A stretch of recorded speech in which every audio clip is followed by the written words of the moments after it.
and if you need to refer to it. All right, I'm going to get going with the site.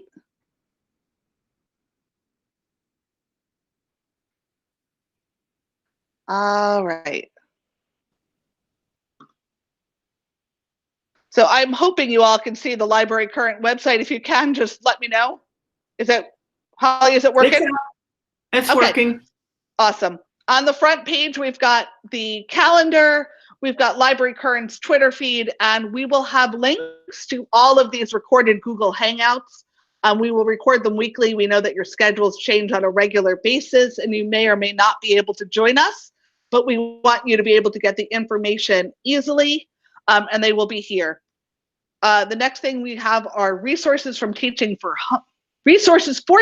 from home, links out to the Google Hangouts by level, another place to access the recorded Google Hangouts. We've got a Flipgrid for you to record your best teaching from home ideas, and some other resources linking to the pleasure reading resources we sent out. G Suite helps, Adobe Spark helps, some digital breakouts that are currently free, and then an article from Common Sense Media with virtual classroom setup. So all of that's here for you. And then we put the Google Sheet that we shared with all of you about curated resources for teaching from home. We put that on this page so you have easy access to it. And then I linked and embedded a wakelet of resources for teaching from home, and it was curated by Joyce Valenza. We have separate pages for elementary, middle school, and high school. I'll go through your page, and then I want to point out one thing on the elementary page that I think might be really useful to you. The first thing that's on here is this essential reading. It's a great article on how to teach from home. It was written by a middle school teacher, an IB teacher. Yeah, an IB teacher. An IB teacher.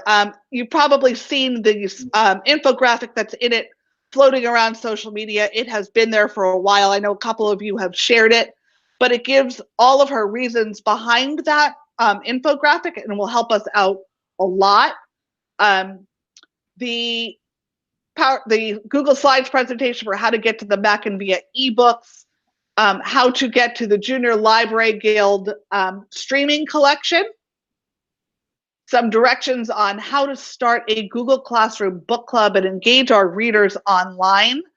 And then we have links to the Palm Beach County Library card and Palm Beach County Library and to the Mandel, who are both offering e-cards. So if our kids need books and they're not in Mac and VIA, they can get to them through the public library. It's no problem. They can get a card without even going in, and we'll expand our catalogs.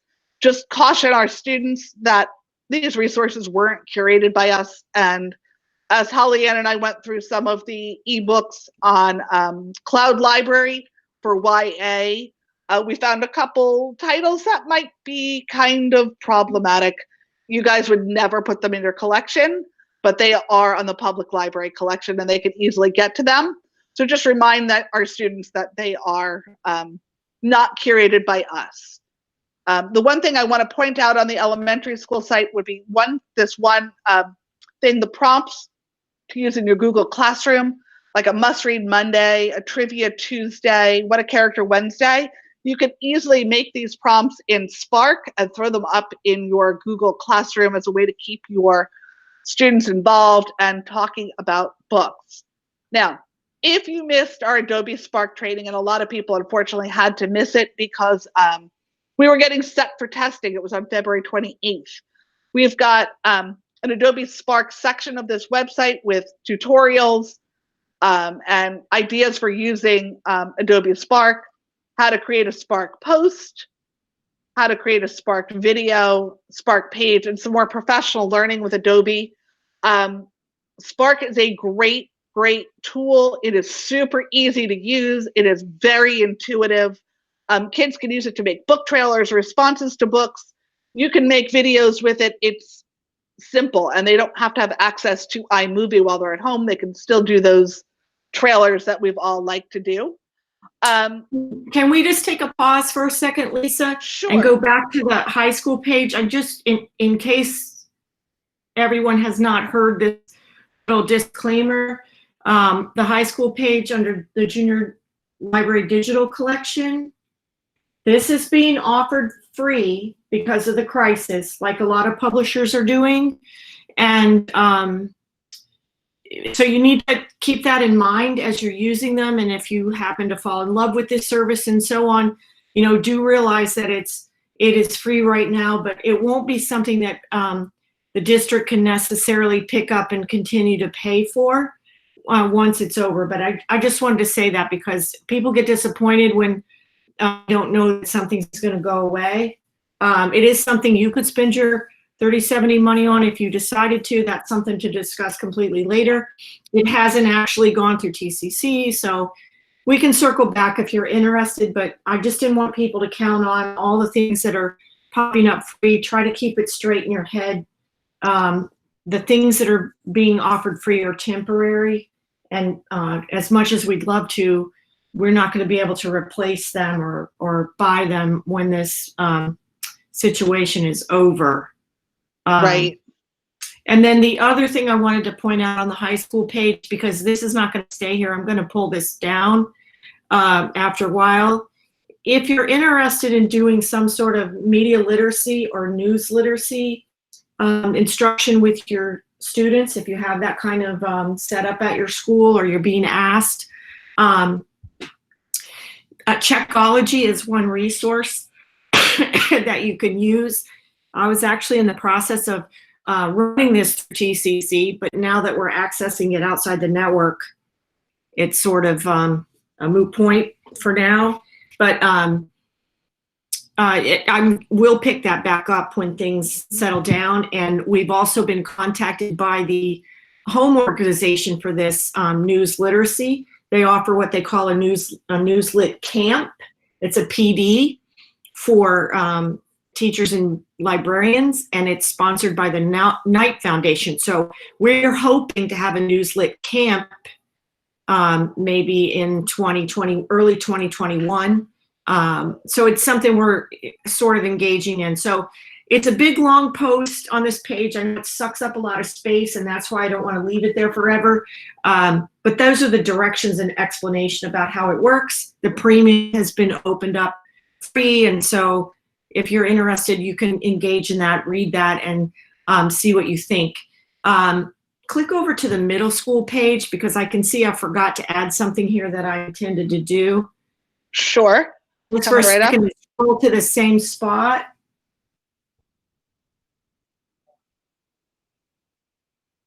Yeah, see the banner there on the middle school page? Nope, not that one. After Checkology. After Checkology. Oh, there we go. Nope, go up a little bit. It's not on the screen. There it is, the gray one. 200 more ways to teach about fact checking. And this site also includes a link to Checkology. So there's a whole bunch of resources if you want to teach news literacy with your students. So, and I'll copy that over to the high school. I just realized I forgot to do it. So, and then back to the high school page. Sure. Right up. There we go. And, you know, scroll down past Checkology. There's links to some resources that you can share out with your students. This is a reminder that we have a page to describe our paid digital resources, and you can share that site with your teachers and your students. There's also a link to the Florida Electronic Library, which has additional databases that are not necessarily included on your Gale page. They may or may not be. Long, complicated story, boring, you don't want to listen. And there is a portion of JSTOR that has that they put open access for now. It is mostly the public domain kind of stuff, but JSTOR is expensive, and if you don't already have it, you know, perhaps this would be useful to you and your students. So you could take a look at that. And then it's the same spreadsheet there that was on the front page. Scroll down. Okay. It's just repeated here, and the page ends Yep. with a Padlet, another place for you to put ideas if you want to. Or it's a model of something you could do with students. Hard to moderate, but Yeah. you post into a Padlet to ask questions or give you ideas or whatever. So that's kind of what we put up for high school, and it will change. Like I said, I'm gonna, when I need that real estate, we're gonna shrink the Checkology post, and as new things become available, we'll post them there so that you can see. So check back often and refresh your page when you get there so that you can see the new stuff. I'm not going to go back through the Spark stuff. You guys could peruse that at your leisure. There's some really great trainings, some really awesome lesson plan ideas, and ways to engage your readers with Spark. Copyright and fair use. I'm sure you guys are getting bombarded with questions. I know we are. And there's some guidelines for staying within fair use while teaching online. Holly Ann created a video that is embedded into this page. We have a link to the SLJ article that changes almost daily as permissions change. J.K. Rowling has granted open license for for teachers to read her books online out loud during the break, but there are rules, and we have a link to those rules. Scholastic's policy. And then I added yesterday, Holly Ann and I both went to this hour-and-a-half long webinar on reading aloud and fair use, and how it translates to classroom practice. I posted the video. It's long. I don't know if you're going to watch the whole thing, but this document curates almost and says almost everything that was in the video. So peruse that at your leisure, and you'll be able to answer your copyright questions more effectively from your teachers. G Suite.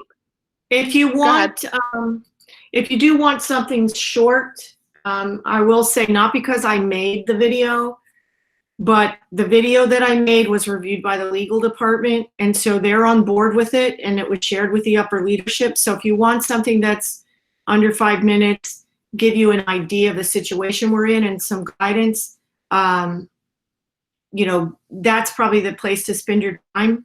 Your time is valuable. But if you do want to dig in, the webinar that Lisa and I listened to was led by some pretty outstanding people from the university and high library level and so on. And so, you know, you could do that. But if you just want sort of a quick framework, the video is out and about around the district. Your principal may end up with it in some way. So just wanted to throw that out there. Yeah, and before I go on with the G Suite stuff, I just wanted to throw a shout out to Allison, who was made a Dwyer finalist yesterday. So yay, Allison. Good for We're you. so happy for you. And it's time a librarian won it. So go win this thing.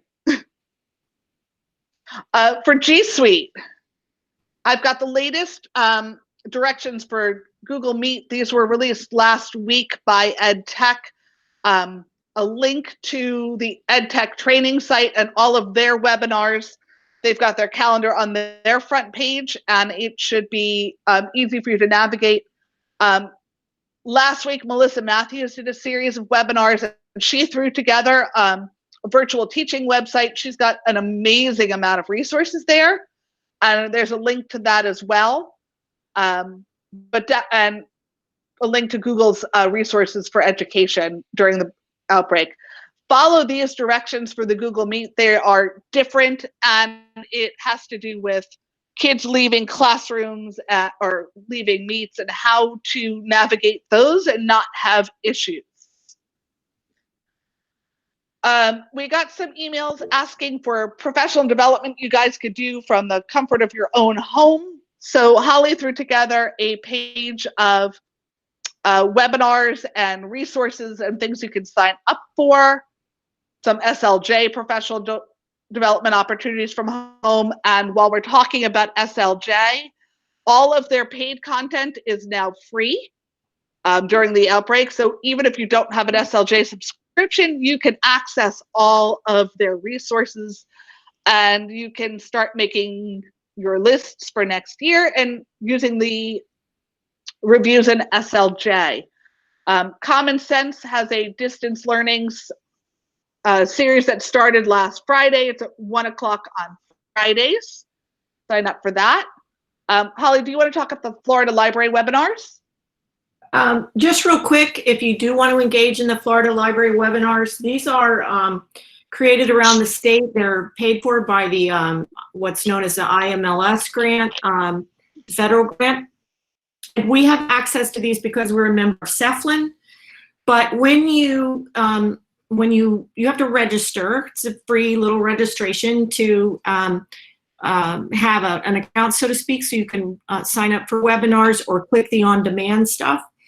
It'll ask you to, quote, find the library. It isn't your favorite library or the library where you have a card. Scroll down until you see School District - Palm Beach County or Palm Beach. I forget if it has the whole name. That's who you are. So click that. It is the system where you are a librarian. So it's the school district. And that'll get you a little account. Remember your password. And there's a lot of different stuff in there. There's even tech stuff in there. There's a guy, I cannot think of Chad's last name, but he's out of Pinellas County, and he does some really good tech webinars. So, if you want to spend a little bit of time learning, that's another resource. All right. And you might want to pop into middle grade magic. Middle grade books go up through 9th grade, and there is an online middle grade magic webinar there for you, and some more Adobe Spark training. We are curating all of our newsletters. So the library current newsletters that we are sending out will be here. You'll be able to access what we've sent out to elementary, middle, and high school here, as well as ones we send out to everybody. And as the newsletters get more numerous, I will change the look of this page so it doesn't just scroll forever. And then on our last page, we've got library media information and links to all of the sites that we've created to help you during the school closures. So it's easy to find and all in one spot. Right. That was really the goal of this project. Was we had made all these different websites, like the digital resources and ebook website and the pleasure reading sites, and we wanted to pull it all together in one place so you could make that custom tile, and you'll have one click and it will get to everything, and then you can just keep clicking out, and one place for us to keep updating. So besides our newsletters that we make with Schmore, this will be our contact place going forward for this sort of online virtual business that we're trying to run. So, big kudos to Lisa for building most of the site, and it's don't be afraid of Google Sites. It's a very low learning curve. I did some of those pages, and it was actually fun. So think about that, how you might be able to do something for your school as a virtual library. If you're looking for ideas, a combination of this and a Google Classroom could go a long way to a virtual presence for your campus. Oh, I just got from Elizabeth that the tip bit.ly is not working. I'm going to throw it. It was working because I see people on it. But I will copy it again. I will copy it and paste it and get it in there correctly. I might have typed it wrong. Just give me a sec. And we're coming back to the slides anyway. It's tip.hs, not high school tip. Sorry. So that is bit.ly/tip.hs.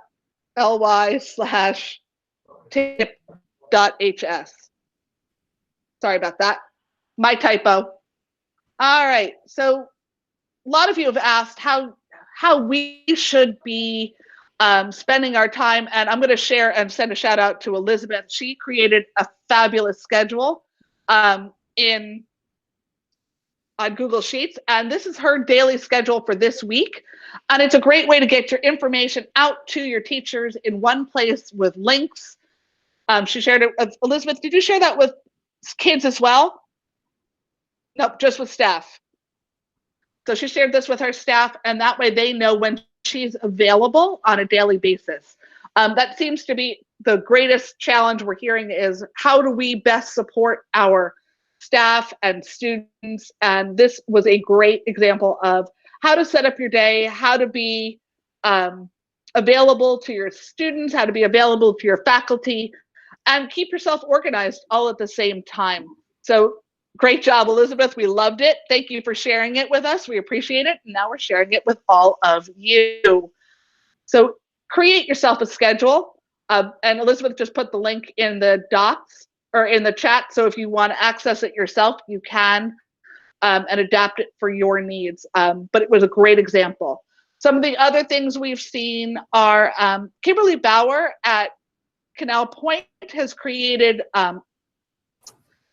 appointment slots on her calendar so teachers can sign up. Other people are creating Google Forms so teachers can tell you what they need and then you can set up an appointment with them.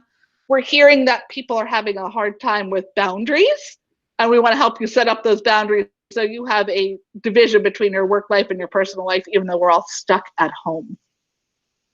There definitely has to be some separation. Wanted to share these links to Gale resources, particularly the K-12 playbook. It's a great resource for helping your teachers move their learning online, because as we all know, and we naturally do, what we do doesn't translate directly to a virtual world, and people are trying to throw their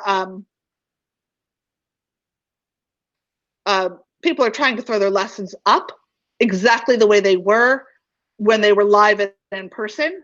And it's just not going to work. And this way we can help our faculty through there. And I just saw that Elizabeth or Rebecca Raddick just shared some documents in the chat, and you should definitely make note of those. I will copy and paste those links. Or actually, Rebecca, would you send me those links so I can curate them? Thank you.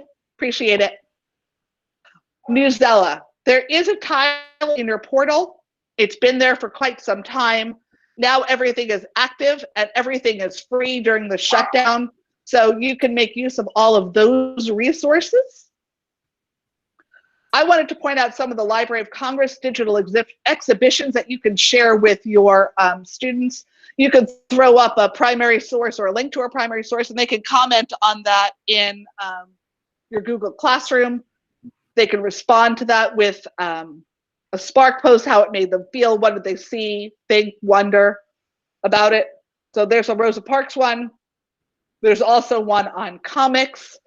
I thought that was kind of cool. This little piece comics from 1952. And I loved looking at how different the characters look, or looked then versus how they look today, and some just interesting things for them to peruse. Harry Potter. There's so much out there right now for Harry Potter. And everybody needs a little bit of an escape. And I know most of our kids read these books in elementary school, but they still love them. And it's a great way to get your kids doing some things with an escape of sorts. So in stories.audible.com, you can access the read aloud of Harry Potter and the Philosopher's Stone. There's now Harry Potter at Home, and there was a library out there that created a digital breakout for Harry Potter, and you could put those in your Google Classroom for your kids to do at home. Maria, you want to talk about the Mac and Via ebook collections?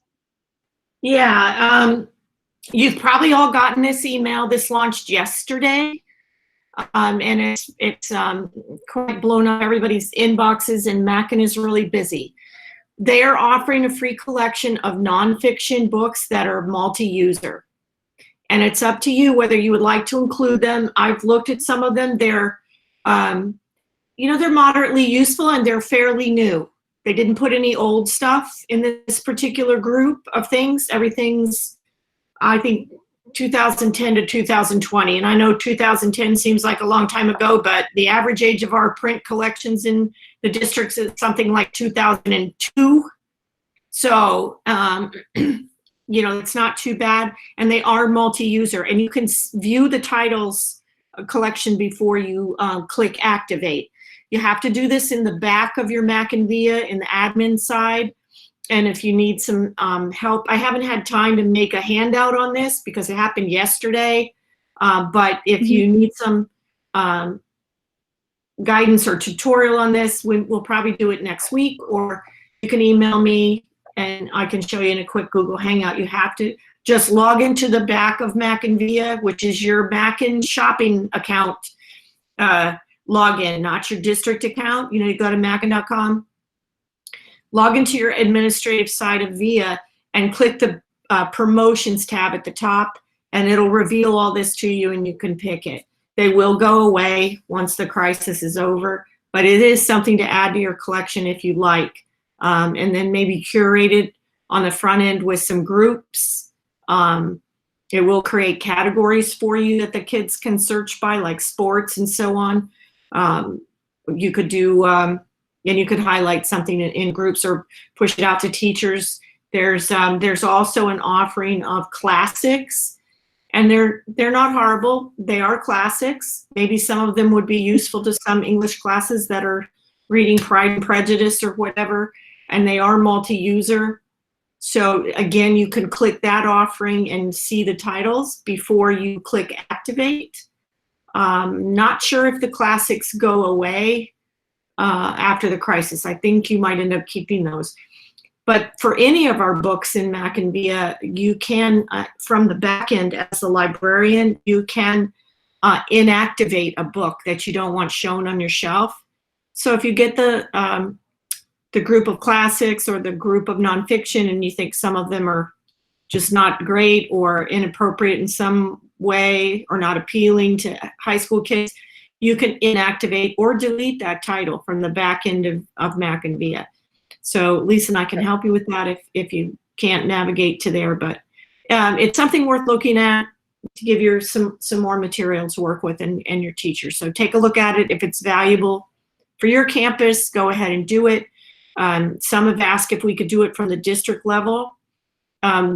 I even asked Mackin if they would do it for us from the district level, and they said they could not. They are inundated handling this as it is.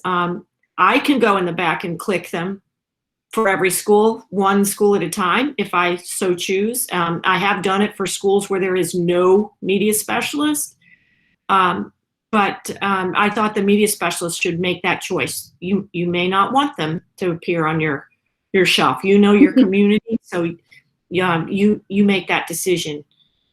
None of it's horrible. It's just up to you. Right. We've seen some of the classics that need some support with them. I think it was an elementary school that ended up with Uncle Tom's Cabin. So yeah, please take a look at them. That. They did change that, but take a look at what comes through. They took it off of the elementary collection because that kind of blew up in their face. But I believe it's still on the high school classics. Again, classics were valuable in reference to their period. Those of you that are an English teacher, you know things written 100 years ago have words and attitudes that are no longer considered acceptable. We read those classics for, variety of learning purposes, but when you throw them out there for, pleasure reading, you might be putting something out there that would offend some groups. So just look at it. Right. You guys are smart. You know what to do. All right. Open ebooks. Elizabeth, would you unmute yourself and talk about this, because you've been using these and you have the best experience with them? Good morning, everybody. Yeah, I've used Open eBooks for a long time.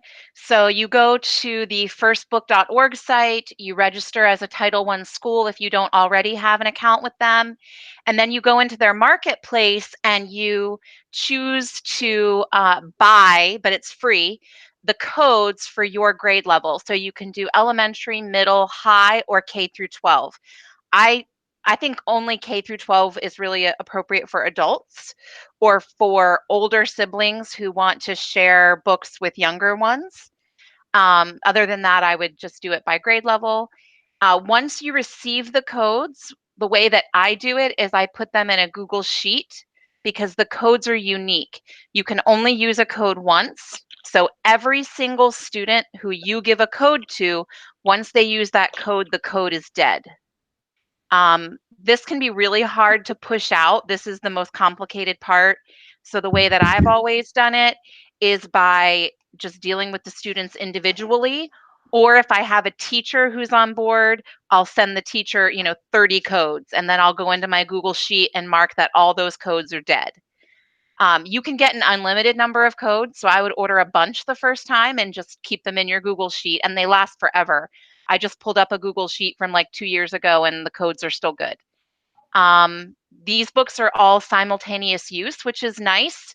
So a teacher could actually, give an assignment based on these books if all of the students have access to the app. This is not web-based. It's not like Mac and Via. There is no way for them to read online. They have to download the free app. So if they don't have a device that allows them to do that, they won't be able to access it. Anything I missed, Lisa or Holly? I don't think so. That's probably I know it's a way better description than what we could do. I've only used them as a parent, but not on the administration end. Yeah, thanks, So thanks Elizabeth. If you haven't gotten to do it yourself, it's hard to explain. So thank you for that. And these are only good if your school is Title I. I think your school has to be 70% free and reduced lunch or Title I. Those are ebooks. Source Center is a great blog with some wonderful resources. I'm highlighting it mostly because there are some read alouds from Elizabeth Acevedo and from Jason Reynolds, Long Way Down, Poet X from Elizabeth Acevedo, things that you can get out to your kids. We will have another webinar next week on April 9th at 11 o'clock. And now I'm going to take it over to our sharing sheet. And before I get there, I see Mike just threw something up there. And that one of the biggest challenges, I think, is not overwhelming classroom teachers with an avalanche of resources.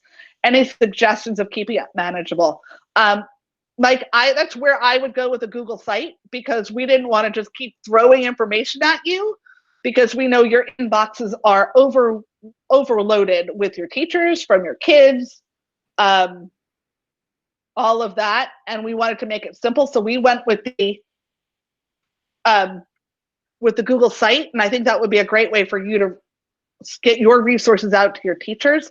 They're not hard to make. They don't have to be super pretty. They just have to be super useful. And then you can even send the website to your teachers with the directions on how to make a custom tile so that they can easily get back to your resources whenever they want them. So on that, I'm going to go to the challenge site, trying to help teachers remotely without being able to go through how to do things in person. Sarah, it's a huge problem, one that we're having here as well. And usually a quick screen share will work. Teach your teachers how to screen share with you, walk them through that process, and then you can see what they're doing and what their issue is. And that might be a way to combat that, because it really is so much harder now that we're not all face-to-face. Connecting with students when we don't teach formal classes. That's definitely a high school, middle school specific one. Have your Google Classrooms. One of the things I noticed from Elizabeth is that she is doing like a virtual open lunch. And you could do a virtual open lunch with your kids so that they could come hang out, have lunch with you. Do that over Google Hangout. I would recommend recording that, not so that you could post it somewhere, but so that if somebody says something, you have video evidence of what's going on, just to protect yourselves. And just on that note, Lisa, I was in a meeting this morning with the curriculum team, and Diana Fetterman made a specific statement. Everybody in their enthusiasm to be proud of their online instruction, and this is obviously teachers doing this with their classes. They have photographed their computer screen with the kids in it in some fashion, and tweeted it because they were excited that they accomplished this. Mm-hmm. Not really a good idea. Really not allowed. It is a whatever FERPA and all that violation unless you absolutely positively have in hand a photo release from every one of those kids. So as you're doing that, like the recording thing, you wouldn't want to share that in any way. Or if you ever do end up getting like a book club going and you got 5 kids in a group, you want to think about that before you tweet a photo of your Right. virtual classroom. It was emphatically stated in a meeting this morning. So just take that into consideration. If you have full SIS access at your school, you can definitely check the 1941s on file and see if it's okay to share a picture. And if you want to share a picture, just put a smiley face over them. But I would definitely record these Google Hangouts and save them so that you have the recording for yourself, just for protection, but not to post. I wouldn't post them anywhere. From Mo, I am teaching 5 classes of freshman ELA while teachers on leave, and also have a classroom to manage for our student tutors. Hosting Google Classroom for the Media Center. Time management is a challenge. Yeah, I would definitely go with a schedule for yourself and try and stick to that as much as you can, Allison. I know it's hard, but that's a lot. That is a lot. But doing as much for them as you can would be great. Working full-time and trying to be an effective resource for teachers and students while also trying to teach my 5-year-old and care for him and my 2-year-old and my newborn. Oh my goodness. Hannah, that's a huge challenge, and it's one a lot of us are facing, whether our kids are little or they are big. My 17-year-old is making constant stops into the office saying, "Mom, can I show you a magic trick?" No, you can't. I'm working. Sorry, dude. But it's definitely taking a step back and trying to do the best you can. We can't be everything all the time. And something else to do, this has been an amazing, complete 360 for everybody to get this done and move online. And we haven't had much time for reflection.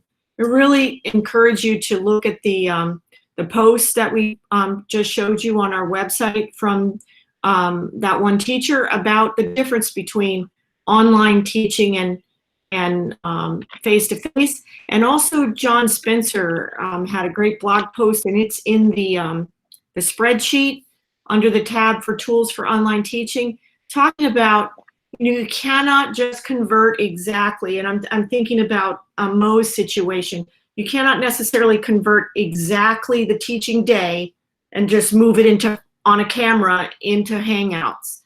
We need to think differently, give kids space, allow for some student voice and some creativity, and less is more is what they're saying. And I know that's a difference. And Allison, you may have a mandated scope or something for your English classes, but we really have to think about that, because there is no kid that is sitting in front of a computer staring at a teacher for 6.5 hours. It's just not happening.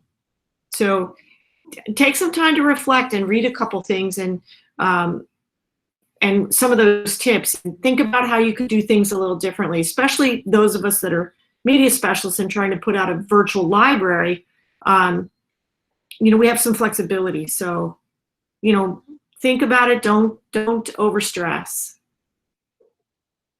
So, and Elizabeth, being isolated, I miss the kiddos and the good adult humans. I'm with you. This being at home and being isolated is the hardest part. In fact, I popped into a classroom at my old school this morning just to say hi to the kids because I miss them. And if your teachers are doing virtual instruction, perhaps you can join some of their classes and be a resource to them and see your kids and say hi. From Amy, time management, the need to design a schedule and prioritize my responsibilities, pulled in too many directions. I think that's where Elizabeth's schedule comes in, and it really helps delineate your day and help it not just all run together. That's a super hard thing to do, and one that we really need to do right now because we need to take care of ourselves sometimes we're taking care of our digital world. It's definitely hard. I'm seeing that the workloads for the elementary kids is crazy, and we're going to have to work hard to mitigate and manage. It's really hard. It's hard to be you're effectively a stay-at-home mom while you're working full-time if you've got kids at home, and it's really a tough thing. The need to design a virtual library page to link to the school website and getting your teachers to use it is a challenge. It's a super easy thing to create. You could do a Spark page or you could do a Google site and send it out to your teachers and then just let them know you're there for them through all of this. I see Deanne put up in the chat, how do you put out a virtual library site? Deanne, you can use Google Sites or you can use Spark page to create a website, and it's very easy and intuitive. So I want to gear to tips.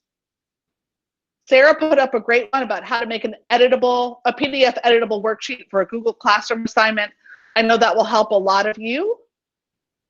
Self-paced Kahoot premium subscription is free, and all of your previously created games and quizzes are there. That's from Allison Moe. That's a great idea. Another resource you can use that has gone free during the downturn is Pear Deck, or what's the other one? I'm losing it. It's very similar to Nearpod. They're both free during the school closure, and you could do self-paced activities that way. Elizabeth has a Google Classroom for the whole school. If a small school are divided by grade level with daily resources for pleasure reading and social emotional health and virtual library announcements, those things.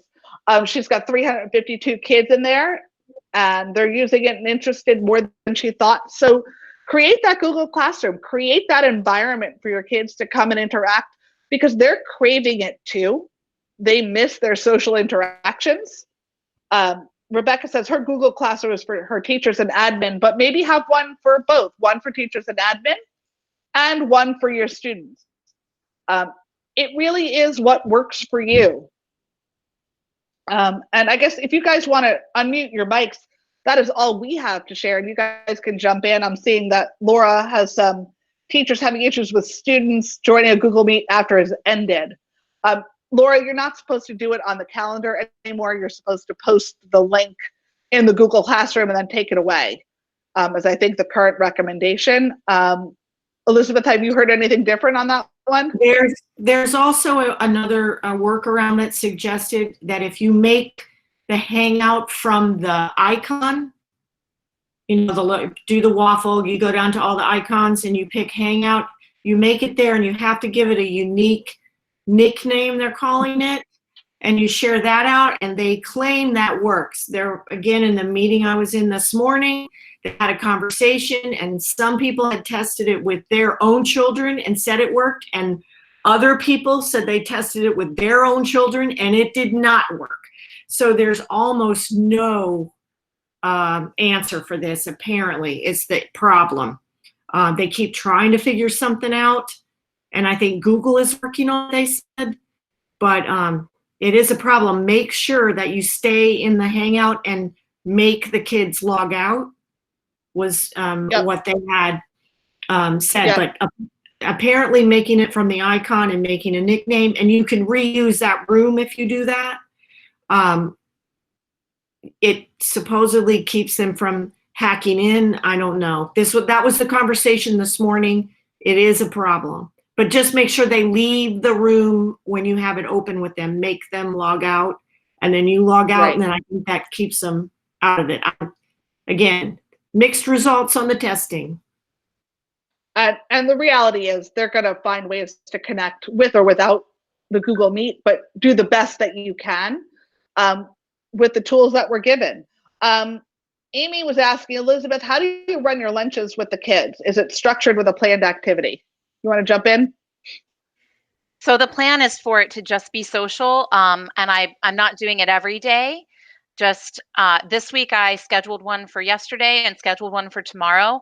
And yesterday, students didn't come, so I put up a survey in the Google Classroom asking them why they didn't come and if they wanted me to continue scheduling them. And it just seemed like yesterday they were overwhelmed and busy doing work, but they want me to continue it. So we'll see if they come Friday.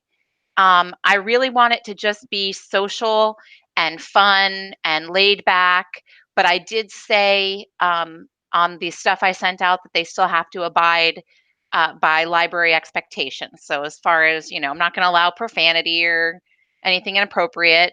I was also thinking, and I'm not sure exactly how I'm going to pull it off, I'd like to do some type of movie night with them, almost like a Netflix watch party. But I haven't figured out how to pull that off yet appropriately. So that's just something down the road I was thinking of. Yeah, it's a challenge. Elizabeth, like I said, I would record those and save those just so you have them. And if you haven't recorded one of these Google Hangouts yet, it also preserves the chat. So you don't have to worry about that. If they type something inappropriate, they're doing something that's not okay. It preserves that chat and you have that to protect yourself. And you can also remove them if they're doing things that is not okay. You can actually remove them as the moderator. You can remove them from the video chat. It's super easy to do. And hopefully it won't come to that, but it's the reality of children. So any other questions we could answer? Feel free to unmute, ask away, say hi to someone. It's all good. I'm going to stop presenting. I don't know if you guys saw, I'll post it again, but this is an unofficial, not Palm Beach County School District event, a virtual happy hour that we're doing Friday. We did one last Friday. And it's okay. It's just a social thing. So I posted a link for you guys. So just a chance for us to all get together socially and say hi and outside of the confines of work. Anyone else with anything that they want to jump in? Questions, things they need, something they need from us?